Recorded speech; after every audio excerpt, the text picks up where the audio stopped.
अस्सलाम वालेकुम वरहमतुल्लाहि वबरकातुहू। बिदअत किसे कहते हैं? हाफिज इब्न हजर अस्कलानी रहमतुल्लाह अलैह फतहुल बारी के अंदर बिदअत के बारे में फरमाते हैं, बिदअत दरअसल उस चीज को कहा जाता है जो किसी बगैर साबिक नमूने के इजाद हो गई हो। और शरीयत में बिदअत का इतलाक सुन्नत के खिलाफ होता है, सुन्नत के अपोजिट होता है।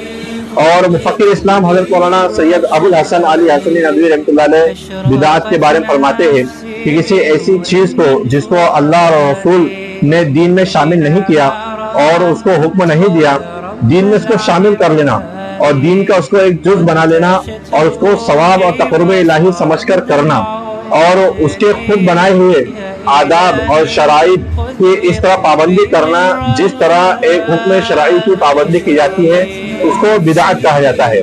वैसे तो बिदअत के कई नुकसानात है, लेकिन मैं आपके सामने चंद 8 नुकसानात बिदअत के बताना चाहता हूँ, जिसको मैंने बिदअत की हकीकत, ये किताब का नाम है, उसके राइटर है, उसके मुसन्निफ है मौलाना अरशद अली नदवी दामद बरकातहू, इनकी किताब से उसको अखज़ किया है। तो पहला जो नुकसान है बिदअत का, जो कि सबसे बड़ा नुकसान है, वो ये है बिदअती का कोई अमल काबिल कबूल नहीं होता है। न उसकी नमाज कबूल होती है, न उसका रोजा कबूल होता है, न उसका हज कबूल होता है, न उसकी ज़कात कबूल होती है, न उसका फर्ज कबूल होता है, न उसका नफल कबूल होता है। वो दीन से इस तरह निकल जाता है जिस तरह बाल को आटे से निकाल दिया जाता है। और बिदअत का दूसरा और बड़ा नुकसान ये है कि बिदअती क़यामत के दिन आबे कौसर से महरूम होगा। और तीसरा बिदअत का नुकसान ये है कि बिदअत मुसलमानों की जिल्लत व ख्वारी का एक बड़ा सबब और उनके गलबा और सरबुलंदी के लिए एक बड़ी रुकावट होती है। और बिदअत का चौथा नुकसान ये है कि बिदअत का गुनाह मुतअद्दी होता है, मतलब इसको ईजाद करने वाला, इस पर अमल करने वाला, इसको आगे फैलाने वाला, सब इसके अंदर शामिल होते हैं, सब बराबर होते हैं, सबको इसका गुनाह मिलता है। और बिदअत का पांचवा सबसे बड़ा नुकसान ये है कि अल्लाह को बिदअत नापसंद है और बिदअती को दुश्मन रखता है। और छठा नुकसान ये है कि बिदअत को तौबा की तौफीक भी नसीब नहीं होती है। और सातवां नुकसान ये है कि बिदअत नूर ईमानी से महरूम होता है, बिदअती नूर ईमानी से महरूम होता है। और आठवां नुकसान ये है कि बिदअत इंसान को कुफ्र तक पहुंचा देता है। बिदअत में से एक बड़ी बिदअत ईद मिलाद की महफिल कायम करना भी है। इस बिदअत की शुरुआत कब से है, मैं आपको इसके बारे में बताता चलूं कि तकरीबन 650 साल तक, 650 साल तक का जो जमाना है, आलम इस्लाम महफिल मिलाद की मजलिसों से बिल्कुल पाक था। 6ठी सदी हिजरी के आखिर में अल्लामा मोहम्मद यूसुफ दमिश्की शामी रहमतुल्लाह अलैह ने फरमाया कि सबसे पहले उमर बिन मोहम्मद ने मिलाद किया था। और जो मशहूर आदमी था, इसमें सुल्तान अरबल ने इसकी पैरवी की थी। और हकीम अब्दुल शकूर मिर्जापुरी रहमतुल्लाह अलैह ने इसके बारे में फरमाया कि उमर बिन मोहम्मद का शुमार ना मुज्तहिदीन में है, ना मुहद्दिसीन में है, ना फुक़हा में है, ना मुतकल्लिमीन में है, बल्कि अपने इल्मी व तहकीकी लिहाज से गुमनाम आदमी था।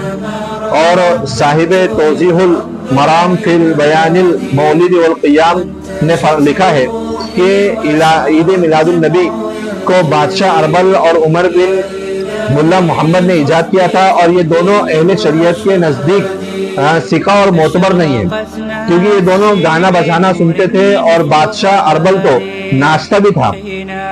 और ये दोनों उलमाए दीन के नजदीक गैर मोतबर और फासिक लोग हैं। अब जरा ईद मिलाद मनाने वाले गौर कर ले कि वो किसकी इत्तेबा कर रहे हैं, तो किसकी पैरवी कर रहे हैं और किसके तरीके पे चल रहे हैं, बल्कि एक फासिक और फाजिल शख्स की इत्तेबा कर रहे हैं जो ईद मिलाद मना रहे हैं। तो हम गौर करें कि जो है ईद मिलाद जिसने ईजाद किया, हम उसके पीछे चल रहे हैं। तो लिहाजा हम दुआ करें और जो है खुद भी इस चीज़ों से बचे और उम्मत मुस्लिमा के लिए भी दुआ करें कि अल्लाह रब्बुल इज्जत जो है हर एक की इन चीज़ों से हिफाजत फरमाएं। और हदीस के अंदर आता है कि जो मन तशब्बह बिक़ौमिन फहुवा मिन, कि जो जिसकी इत्तिबा करता है उसका शुमार उसी में होता है, जो जिसकी शबाहत को इख्तियार करता है, जो उसके तरीके पे चलता है, कल क़यामत में वो उसी के साथ में उठाया जाएगा। तो हम जो है गौर करें कि जो है उम्मत मुस्लिमा कहाँ जा रही है।